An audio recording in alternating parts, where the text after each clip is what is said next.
জিনিসটা আমার বাসায় কিন্তু প্রায় করতে হয়, কারণ সবাই ভীষণ পছন্দ করে। আর যে কোনো অকেশন আর ঈদে তো কোনো কথাই নেই, এটা অবশ্যই রাখতে হবে।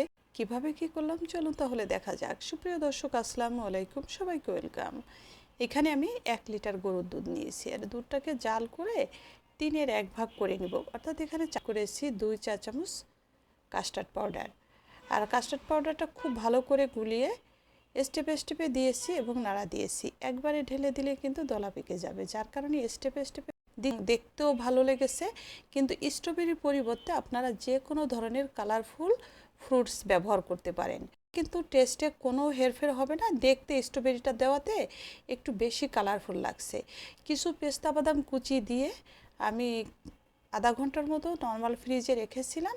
শনি বলে এই ডেজার্টটা কিন্তু রাখতেই হবে মাস্ট, সবাই ভীষণ পছন্দ করে। আর নতুন পেজটা ফলো করতে ভুলবেন না এবং একটা লাইক কমেন্টস করবেন, কেমন হলো জানাবেন। হ্যাঁ, আর নতুন নতুন রেসিপি পেতে আমার সাথে